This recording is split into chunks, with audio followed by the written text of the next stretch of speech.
never-told story about Adam and Eve's forgotten daughters, the women erased from the Bible who hold the key to humanity's greatest mystery. Imagine opening the Bible and reading about the Garden of Eden, Cain, Abel, Seth, but never seeing mention of the first women on earth. How did humanity multiply if there were only a few men? Today, we're going to uncover the hidden story of Adam and Eve's first daughters, and how they shaped human history in ways few people know about. And what I'm about to share might completely change the way you look, not just at the Bible, but at your own origins. Where did Cain get his wife? This is one of the most controversial questions in the Bible that many scholars still avoid addressing today. It's a question that exposes the gaps in the traditional reading of Genesis, and one that points to a hidden narrative about humanity's forgotten mothers. Let's look at Genesis 4, verse 17. The Bible states, "Cain knew his wife, and she conceived and bore Enoch." Notice something crucial here. Genesis doesn't question where Cain got his wife. It simply acknowledges that he had one. This suggests the writer of Genesis understood something that we're missing. The mystery deepens when we consider another puzzling verse. In Genesis 4:14, Cain worries, "Anyone who finds me will kill me." This suggests there were other people beyond Adam's immediate family. But who were these people, if Adam and Eve were the first humans? Early Mesopotamian clay tablets from regions near Eden's supposed location reveal that sibling marriages were actually common in ancient royal families. This wasn't just a Middle Eastern phenomenon. Ancient Egyptian royalty, Incas, and Hawaiian nobility all practiced it. This pattern suggests the earliest human societies viewed such unions differently than we do today. The Standard Bible never reveals the name of Cain's wife. That's the first gap in the story. But ancient texts like the Book of Jubilees, a Jewish text from the 2nd century BCE, and the Book of Adam and Eve tell a narrative you'd never hear from the pulpit. If we dive deeper into the Book of Jubilees, we find specific details. And in the first week of the 3rd Jubilee, Cain took Awan, his sister, to be his wife, and she bore him Enoch. This text doesn't just name her, it provides a timeline for their marriage and Enoch's birth. Have you ever wondered why Genesis mentions Cain building a city named after his son Enoch? Not just a house, but an entire city. This suggests a substantial population already existed, enough people to populate a city. But where did they all come from? According to these ancient works, there weren't just one, but many daughters of Adam and Eve, and Cain actually married his own sister, who was named Awan or Luluwa. This raises an inherently uncomfortable question about humanity's earliest days, one that traditional biblical scholars explain through necessity. In those earliest generations, when humans were still genetically pure and close to creation, the children of Adam and Eve intermarried to fulfill God's command to be fruitful and multiply. The standard theological explanation hinges on the scientific principle of genetic load, the idea that harmful mutations accumulate over generations. The first humans, being newly created, wouldn't have carried the genetic problems that would make such marriages dangerous today. Now, I know some of you are processing this revelation, but hold on, because this is just the beginning of our journey. The real shock comes when you discover why Abel was murdered. And when Eve gave birth to her first children, she brought forth not only a son Cain, but also a daughter named Luluwa. Adam was overjoyed, celebrating both Eve's safe delivery and the birth of their children. Book of Adam and Eve, 74, 7-9. This single quote unlocks an entirely new world of forgotten female characters in early human history. According to the Book of Adam and Eve, Luluwa possessed remarkable beauty. The text describes her as being even more beautiful than her mother Eve, who was formed directly by divine hands. The name Luluwa itself translates to beautiful, marking her as the first symbol of beauty in the newly created world. Her appearance wasn't just incidental. According to these ancient texts, it became central to one of humanity's first conflicts. Now picture this scene. Adam and Eve, watching their children grow, decide to arrange marriages as was customary. After careful observation of their children's temperaments, they make a decision that would have far-reaching consequences. Abel would marry the beautiful Luluwa, while Cain would be paired with Aklia, Abel's twin sister. This arrangement, according to the Book of Adam and Eve, planted the seeds of discord. Cain, already wrestling with feelings of being less favored, saw this as yet another sign of preference for Abel. The ancient texts suggest that Cain's negative feelings toward Abel went beyond the familiar biblical account of rejected sacrifices. The Book of Adam and Eve indicates that Cain's jealousy was also connected to Luluwa. He wanted her for himself, and his anger at being denied her contributed to his murderous act. The aftermath reveals Luluwa's response to Abel's murder. The texts describe how she wept and ran to her parents to tell them what had happened, bearing witness to humanity's first homicide. Then comes a troubling development. After Abel's murder, Cain, now cursed and exiled, took Luluwa as his wife. The Book of Adam and Eve states that Cain married Luluwa without Adam and Eve's permission, while they were still overwhelmed with grief for Abel. Their exile took them to a lower land near where Abel was killed. In this place, far from Eden, they established their family and began humanity's second lineage. In the Book of Jubilees, this same woman bears the name Alwan instead of Luluwa.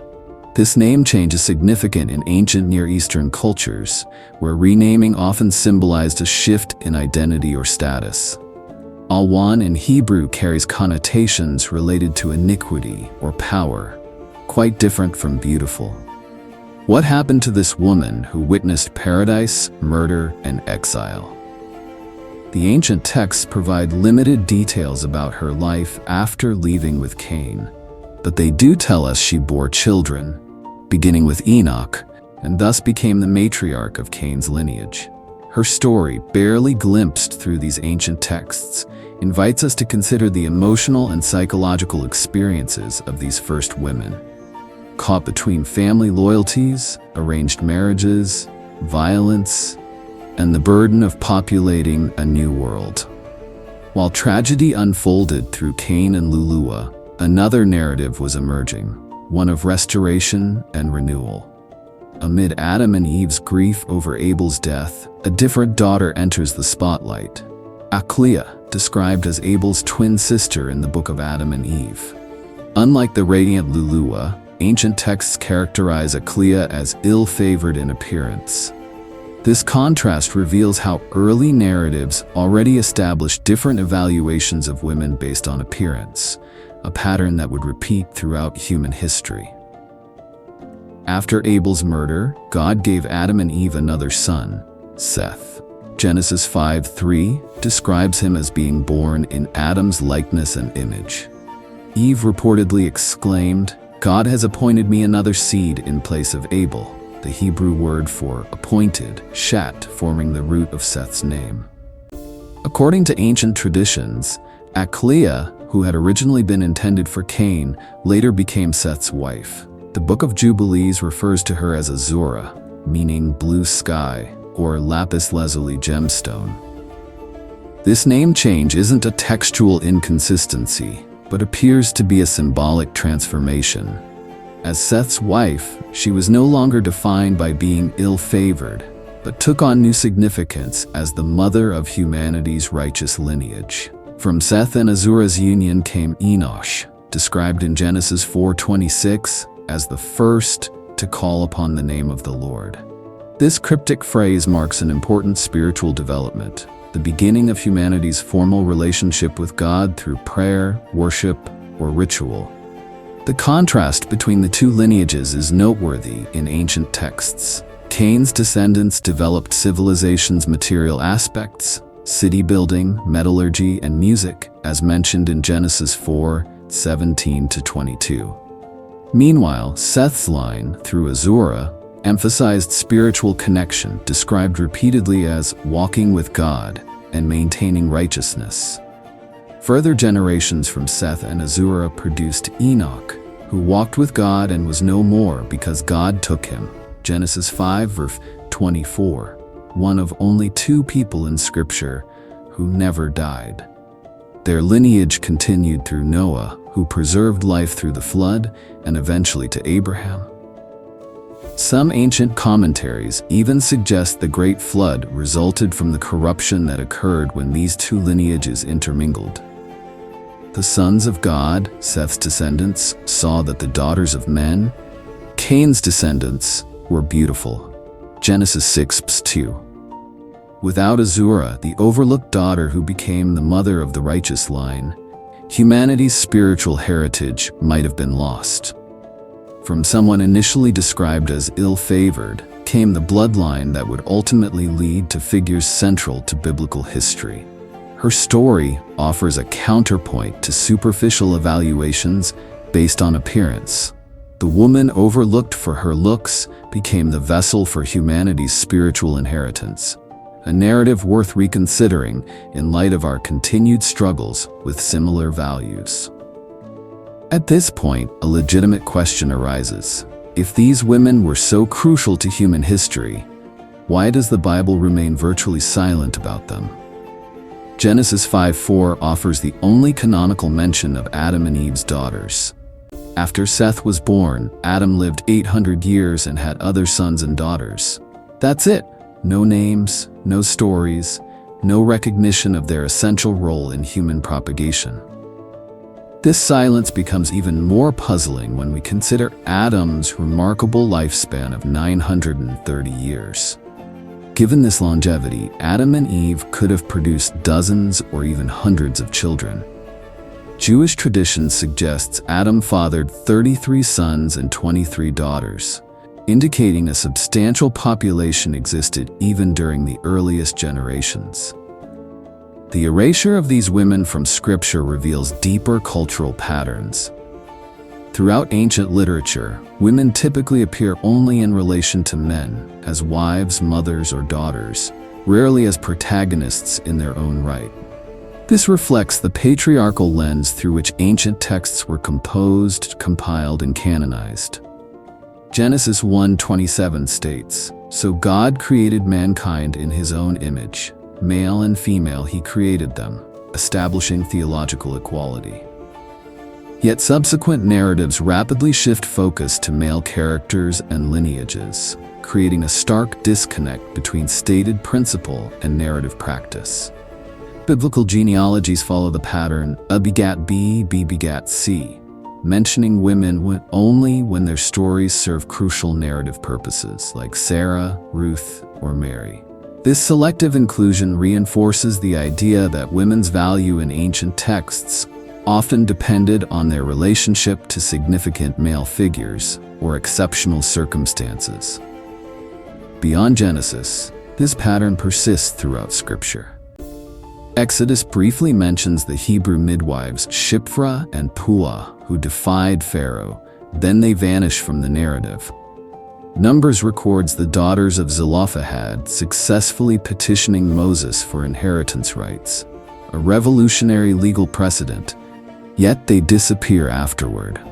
Judges features Deborah as a powerful leader, but devotes far more chapters to male judges. But perhaps the most compelling explanation relates to the Bible's treatment of early sibling marriages. By the time the Pentateuch was compiled, Mosaic law had firmly established prohibitions against such unions. Leviticus 18 explicitly forbids marriage between close relatives, practices that were necessary in humanity's first generations but became taboo. This creates a theological tension. How could the Bible acknowledge that the patriarchs of faith necessarily engaged in practices later condemned as sinful? The solution appears to be narrative discretion. acknowledging these women existed without detailing their marriages to brothers or close relatives. The Hebrew Bible's editors made a deliberate choice, allowing the implication of sibling marriages in humanity's earliest days without explicitly describing them, thereby avoiding potential moral confusion for later readers living under different ethical frameworks. This narrative silence enabled the text to maintain moral consistency without condemning the unavoidable practices of humanity's first generations. Rather than a biblical contradiction or oversight, this approach demonstrates theological sophistication in addressing a complex ethical question. Perhaps the greater question isn't why the Bible omits these women, but what we miss by not knowing their stories. What insights into humanity's earliest emotional, spiritual, and relational experiences have been lost? What female perspectives might have illuminated our understanding of creation, fall, and redemption? By recovering these forgotten narratives from ancient texts, we don't undermine Scripture but enrich our understanding of its historical and cultural context. We glimpse the fuller human story behind the carefully edited theological account. Beyond theological implications, this exploration of Adam and Eve's forgotten daughters connects to something more universal: our shared human origin. Every person alive today, regardless of ethnicity, nationality, or beliefs, shares a common ancestry. Modern genetic science supports this concept through studies of mitochondrial DNA, genetic material passed exclusively from mothers to children. The concept of mitochondrial Eve emerged from genetic research showing that all living humans share a common female ancestor. While scientists place this woman much earlier than biblical timelines suggest, the principle remains intriguing. All humanity flows from a single source. This scientific insight resonates with ancient mythological patterns. Diverse cultures worldwide feature mother goddess figures that may reflect cultural memories of our common maternal origins. The implications are worth considering. Every tribal conflict, religious war, and ethnic division occurs between people who share common ancestry, distant relatives fighting relatives. Our fundamental interconnectedness transcends the boundaries we've created. The story of humanity's first women appears across religious traditions. Islamic texts describe how Cain and Abel, called Qabil and Habil, had sisters named Iklimiyah and Labuda. Their accounts similarly attribute the first murder partly to conflict over which brother would marry which sister. Hindu Puranic texts tell of Satarupa, meaning hundred-formed one, the first woman who gave birth to numerous children who intermarried. These texts explicitly address the necessity of sibling marriages in the first generation while establishing prohibitions for later generations, structurally parallel to the Judeo-Christian narrative. Native American traditions, particularly from Navajo culture, speak of changing women whose children populated the world and formed different clans. What's remarkable is how these diverse traditions independently developed similar explanations for early human reproduction. Each acknowledges necessity while establishing ethical boundaries for subsequent generations. Each recognizes that humanity's beginning required different rules than its continuation. Beyond historical interest, these forgotten women represent archetypal figures that still resonate with human experience. Luluwa embodied beauty that became entangled with conflict. Azura represented the overlooked woman whose inner qualities ultimately proved more valuable than external appearance. Their contrasting narratives establish the dual lineages described in ancient texts, one pursuing material advancement, the other spiritual development. This tension between technological progress and ethical spiritual growth remains a central human challenge. The erasure of these women from our origin story reflects a pattern that continues today. the marginalization of female experiences and perspectives from our understanding of history, spirituality, and human nature. By recovering these narratives, we glimpse a more complete picture of our shared human journey. Perhaps that's why these ancient stories retain such power. They're not just about where we came from, but about who we are becoming. They remind us that from our earliest beginnings, human history has been shaped by both men and women, even when only half the story was recorded. We began with a simple question: where did Cain get his wife? What we discovered was far more profound, a hidden narrative of humanity's forgotten matriarchs. Luluwa and Azura aren't just missing footnotes in biblical history. Their absence represents a pattern that echoes through the centuries, the systematic erasure of women's contributions from our shared human story. The Bible tells us Eve was the mother of all living.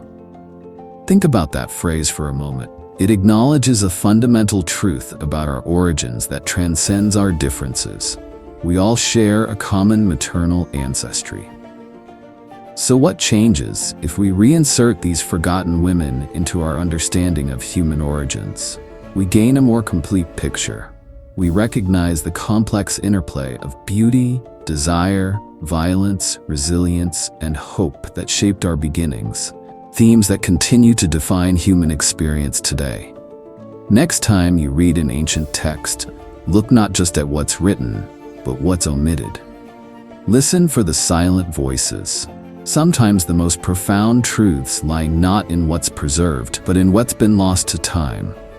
After all, isn't your story, all of our stories, worth telling in full?